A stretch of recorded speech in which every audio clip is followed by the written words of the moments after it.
So it wasn't a question of not wanting to do personal appearances. It was just a question of taking a little time off, because we worked 7 days a week, which is, you know, it's a job in itself. But now I'm not working as hard. I mean, on TV, I'm doing 1, 2 shows a year. In 1958, Perry Como's song made history as the first gold record, but he hated every second of it. Now, the shocking truth emerges. He called his biggest hits crap, avoided recording sessions, and secretly dreamed of a completely different career. From the $25 million TV deal that trapped him to the studio executive who tried to destroy him, this is the dark story behind America's most reluctant superstar. Perry Como's story is the kind that feels almost too good to be true. He was born on May 18, 1912, in Canonsburg, Pennsylvania, the 7th of 13 children in an Italian immigrant family. His parents spoke only Italian at home, so he didn't learn English until he started school. It's hard to imagine now, considering how effortlessly he would later sing to millions across America. Music was always in the house, but there was no money for luxuries like singing lessons. His father, a mill worker, had a deep love for music and made sure all his children learned to play an instrument, even when the family could barely afford food. He once bought a second-hand organ for $3, a big expense at the time. Little Perry, barely old enough to walk, would press the keys and pump the bellows, playing tunes by ear. No one taught him. He just had the gift. By the time he was 10, Como was already working. He took a job at a local barber shop before and after school, earning just 50 cents a week. He loved the work and quickly got good at it. By 13, he had his own chair, though he had to stand on a box to reach his customers. It was a tough life, but he never complained.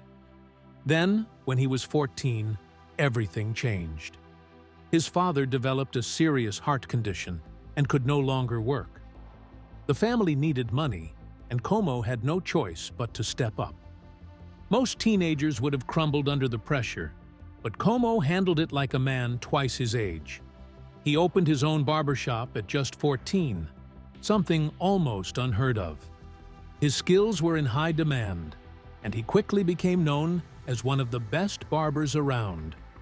But it wasn't just the haircuts that kept people coming back. Como had a habit of singing while he worked, and his customers loved it. Before long, he was known as the wedding barber among the Greek families in the area. He didn't just groom the grooms, he sang for them too. Business was so good that he was making $125 a week, a huge amount of money in the late 1920s. He could have lived the rest of his life as a successful barber, but fate had other plans. In 1933, a local band leader named Freddie Carlone invited him to audition. Como had never considered singing professionally, but he figured it was worth a try. He got the job, and at 21, he made a decision that shocked everyone. He gave up his barbershop and steady income to chase a career in music. It wasn't easy. For 5 years, he traveled with the band, making just $28 a week, far less than what he earned as a barber. But he never regretted it. In 1936, Perry Como was 24 years old when he took a big step in his career. He joined the Ted Weems Orchestra, a move that came with a decent paycheck, $50 a week, which would be about $1,000 today. It was a huge opportunity, but there was a problem. People thought he sounded too much like Bing Crosby, who was already a massive star. Instead of praising Como's talent, critics dismissed him as an imitation. Things got worse in 1937 during a recording session with Decca Records. As the band played, a Decca executive stormed into the studio. He was furious. He told Weems to get rid of that kid because he sounded too much like Crosby. If Weems had listened, that could have been the end of Como's career right there. But Weems refused. He told the executive that if Como wasn't part of the recording, there would be no recording at all. Como stayed, but the message was clear. If he wanted a future in music, he had to find his own voice. The criticism didn't stop. WGN Radio in Chicago, which aired the Weems Orchestra's performances, threatened to drop the show if Como didn't improve. Weems sat him down and played recordings of their past broadcasts. Como was shocked. He realized that his words were often unclear, and he wasn't connecting with the audience the way he thought he was. That's when Weems gave him advice that stuck with him for the rest of his life. Stop trying so hard. Stop using vocal tricks and just sing from the heart. Como took that advice seriously, and little by little, he developed the smooth, effortless style that would make him famous.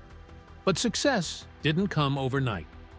In 1942, everything changed. World War II broke out, and the Ted Weems Orchestra disbanded when Weems and many of his musicians enlisted in the Merchant Marines. Como was suddenly out of work. He was 30 years old, married, and had a young son to support. With no clear future in music, he seriously thought about quitting. Before he was a singer, Como had been a barber, and now he started thinking about going back to it. He even called his old barbershop in Canonsburg, Pennsylvania, to ask if they would take him back. They were happy to, and for weeks, Como was torn. Music had brought him some success, but barbering was steady, reliable. He even practiced his skills on friends and family, preparing for what seemed like the next chapter of his life. Then, just as he was about to put down the microphone for good, he got a call from RCA Victor. They wanted to sign him. The contract came with a steady paycheck and radio appearances, which meant real exposure. After talking it over with his wife, Como took the deal. He decided to take one last shot at music. That choice changed everything. 2 years later, in 1945, he recorded "Till the End of Time," a song based on a Chopin melody. The moment he finished recording, everyone in the studio knew it was something special. The song was released at just the right time. World War II was ending, and people were looking for hope and normalcy. The song shot to #1 on the charts and stayed there for 10 weeks. It sold over 1 million copies, making it his first gold record.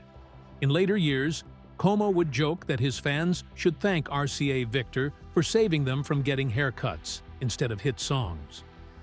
In 1957, Como released "Catch a Falling Star," a song that seemed simple but became a massive hit. In less than a month, it sold over 1.4 million copies. That was impressive for any artist, but Como was 46 at the time. Younger singers were dominating the charts, yet he made it look easy. Then, in 1958, the song became the first ever to receive gold record certification from the RIAA. A year later, it won the first Grammy for Best Male Pop Vocal Performance. At a time when rock and roll was taking over, Como's traditional style still had the power to captivate millions. While "Catch a Falling Star" dominated in the US, another song on the same record, "Magic Moments," became a sensation in the UK. It stayed at #1 for 8 straight weeks.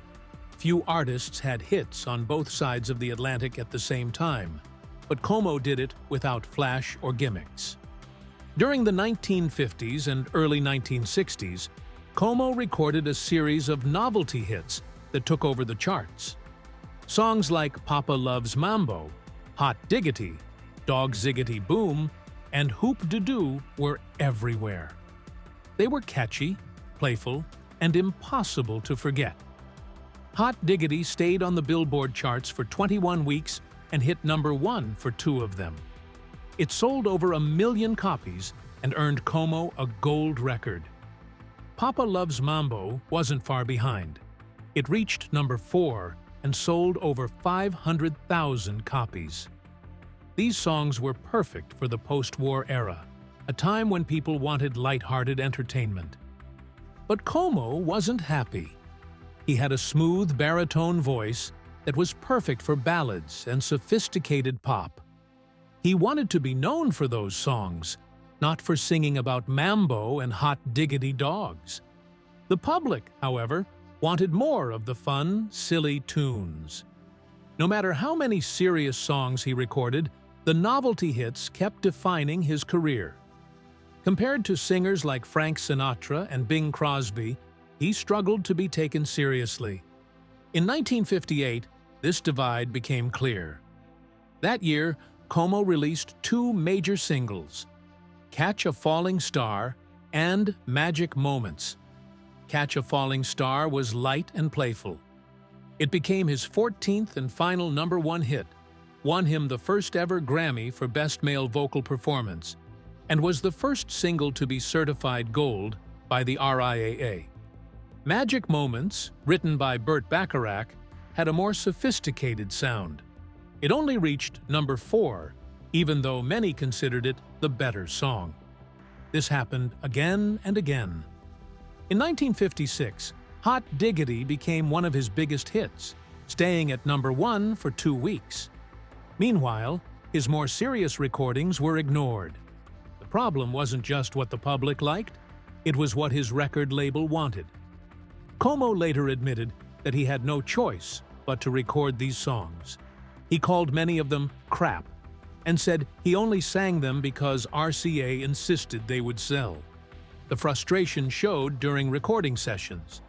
Musicians who worked with him said he hated singing these songs.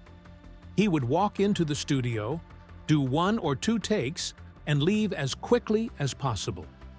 One session player recalled, "He looked like he had just bitten into a lemon." Como knew the songs would be successful, but that didn't make him like them anymore. In 1961, he tried to change things. He released By Request, an album filled with Broadway standards that he considered some of his best work. It didn't sell nearly as well as his novelty singles. The public had made up its mind. Perry Como was the easygoing crooner of fun, catchy tunes, whether he liked it or not. Decades later, in a 1998 interview, he reflected on his career. "Those songs paid for my house and put my kids through college, so I can't complain too much. But if I had my way, I'd have spent my whole career singing the Great American Songbook instead of crooning about hot diggity dogs and Cupid dolls." His career was a strange contradiction. He was loved by millions, yet he felt trapped by his own success. The songs that made him a legend were the same ones that kept him from being fully appreciated. Even today, when people think of Perry Como, they remember the fun, light-hearted songs first. But underneath it all was an artist who wanted to be known for something more. His television career was just as remarkable. The Perry Como Show ran from 1948 to 1963, becoming one of the most popular variety shows of its time. By the 1956 to 57 season, it was the only NBC show to reach the top 10 in the Nielsen ratings. Audiences loved his calm and friendly style, and he had a way of making them feel like he was singing just for them. One of the show's most beloved segments, Sing to Me, Mr. C, featured Como sitting on a stool, performing song requests from viewers. It was simple but personal, and that made all the difference. Como also played a role in shaping television history. In September 1956, his show became one of the first weekly programs to be broadcast in color. Networks didn't take those kinds of risks unless they believed in a star's ability to draw viewers, and Como had earned that trust. His show also had a playful side. One of the most talked about moments happened in 1955 when actor Kirk Douglas appeared as a guest. Douglas had grown a beard for his role as Vincent van Gogh in Lust for Life, and instead of shaving it off in private, he let Como do it live on air. It was an unscripted, light-hearted moment that kept audiences talking for weeks. Despite his success, Como's relaxed style became a subject of debate. Some admired his calm, effortless charm. Others thought he was too slow, too laid back.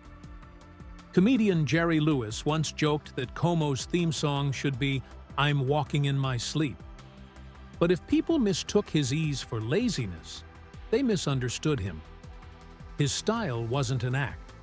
It was simply who he was.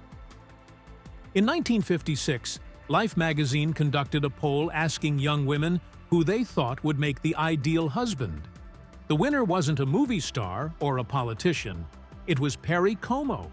His warmth and steady presence made him stand out, even in an era of fast-talking, high-energy celebrities. That same easygoing nature carried over behind the scenes. He created a fun, relaxed atmosphere on his show, and that led to some unforgettable moments. One of the most famous came in 1957 when Olympic swimmer and actress Esther Williams made an appearance. During the show, a wardrobe malfunction nearly turned into a major television scandal. Como didn't panic. Instead, he simply smiled, said, "Good night, folks," and jumped fully clothed into the swimming pool built for Williams's performance. It was the perfect way to end the night. In 1959, Perry Como signed a record-breaking deal with Kraft Foods. The contract was worth $25 million, the highest ever for a television performer at the time.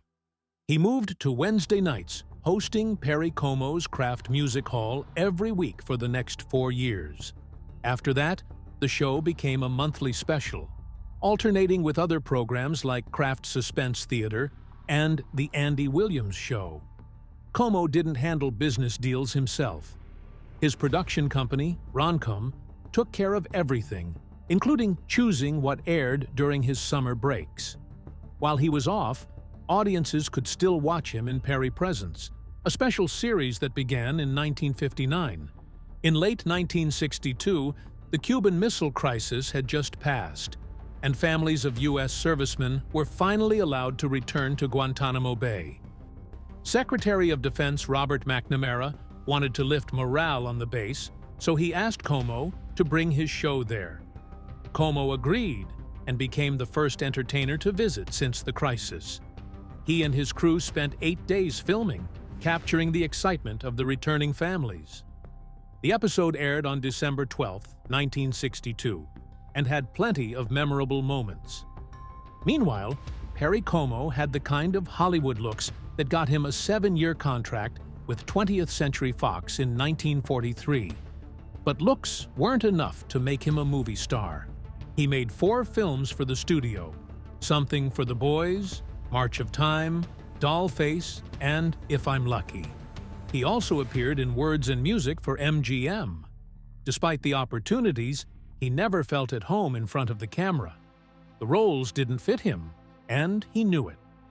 Hollywood being Hollywood, some wanted to rewrite his life story.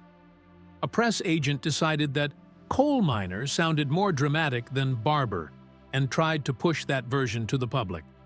Como wasn't having it.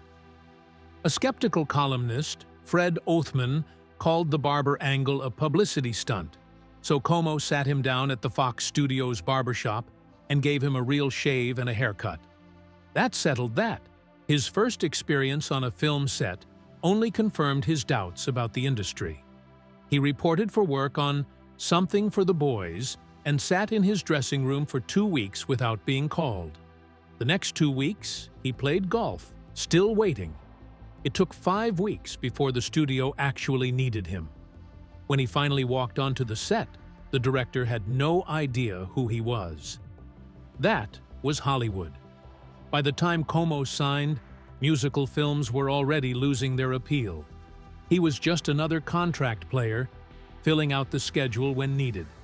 Even when he landed a part in Words and Music, one of MGM's big productions, it didn't get any better. The script was so careless that his character's name randomly changed from Eddie Anders to Perry Como before the movie was over.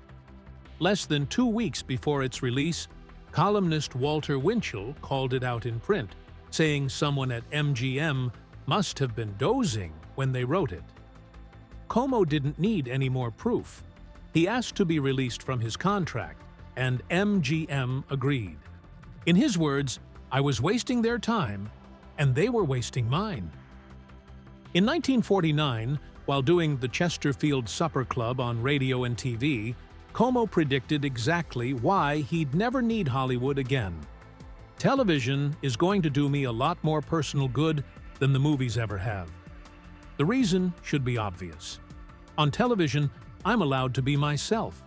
In pictures, I was always some other guy. I come over like just another bum in a tuxedo."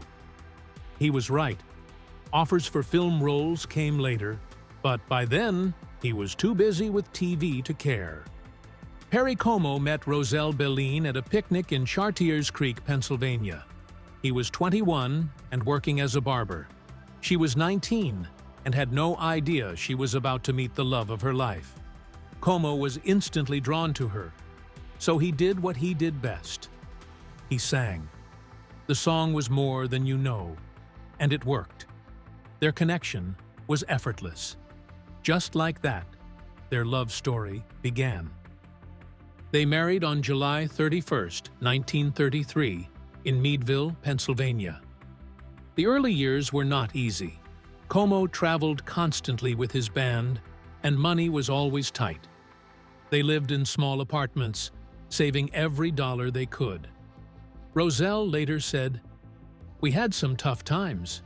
Money was tight, but we were frugal, and we lived on what he made.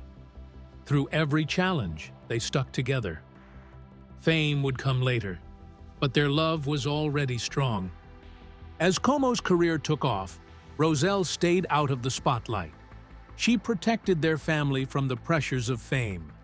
He became a national icon, yet at home, he was just Perry. Their marriage lasted an incredible 65 years, something almost unheard of in Hollywood.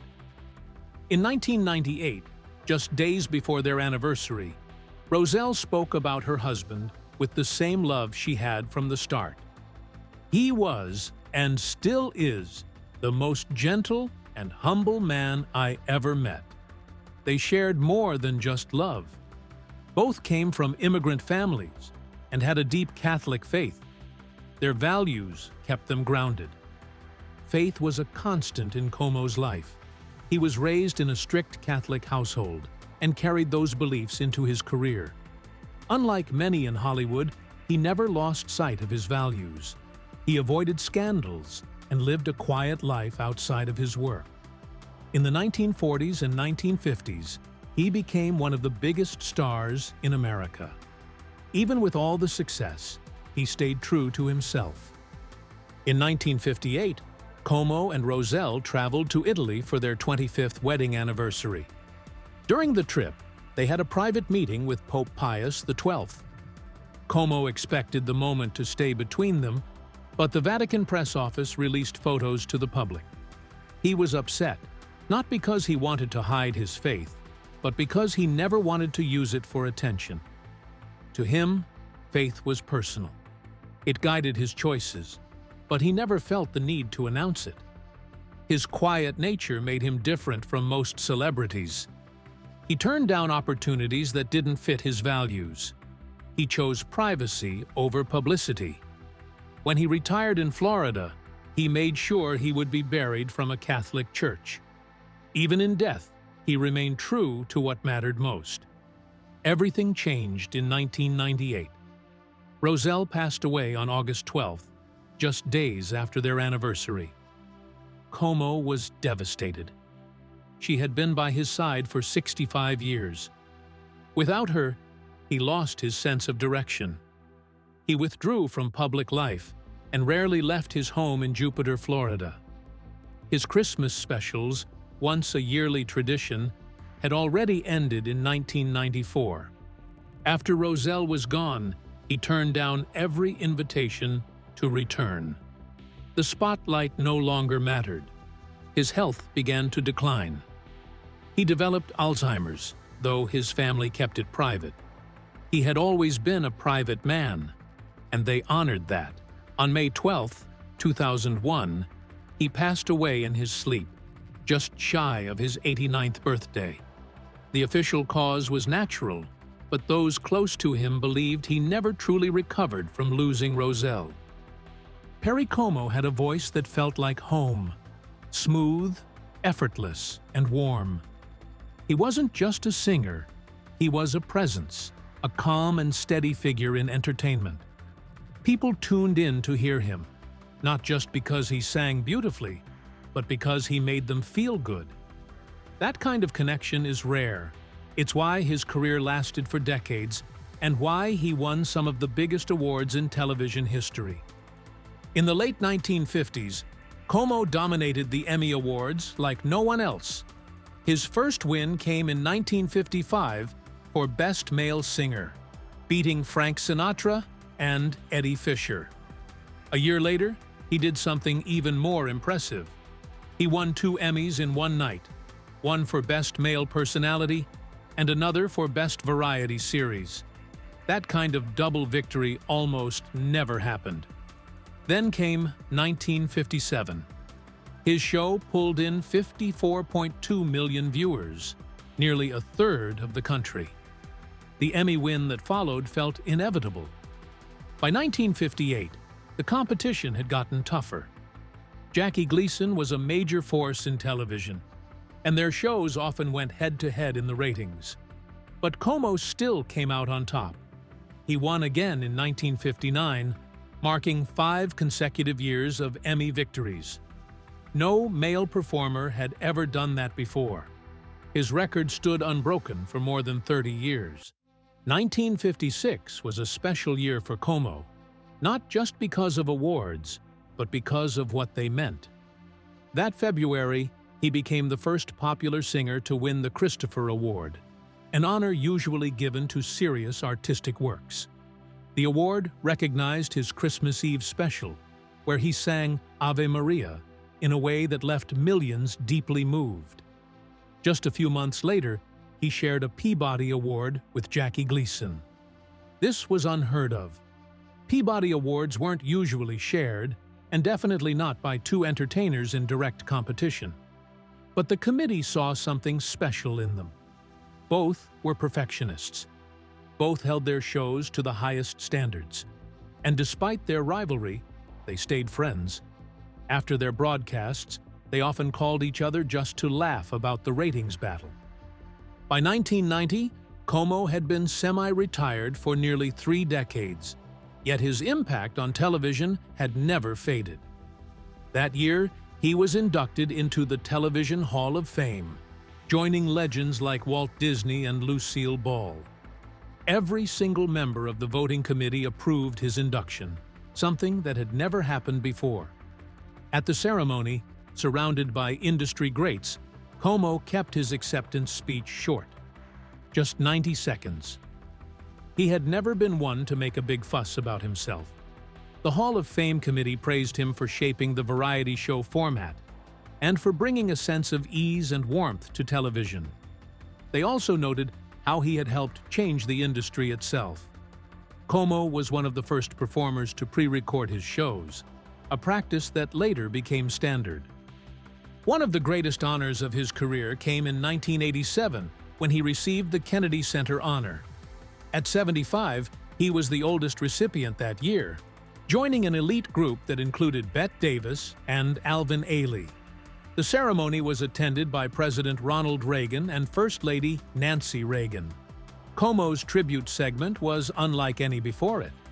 Instead of simply showcasing performances of his songs, producers recreated his iconic "Sing to Me, Mr. C Double Prime" segment. Letters from fans were read aloud, spanning 5 decades of memories. The moment overwhelmed him, but the biggest surprise of the night came when Frank Sinatra took the stage. For years, people had considered them rivals, always comparing their styles. That night, Sinatra admitted something few expected. He had always been a little jealous of Como's effortless charm. The tribute ended with a standing ovation. Perry Como never chased fame. He never needed to. People were drawn to him because he made everything look easy. even when it wasn't. His awards were impressive, but they were only proof of what his fans had always known. He was one of a kind.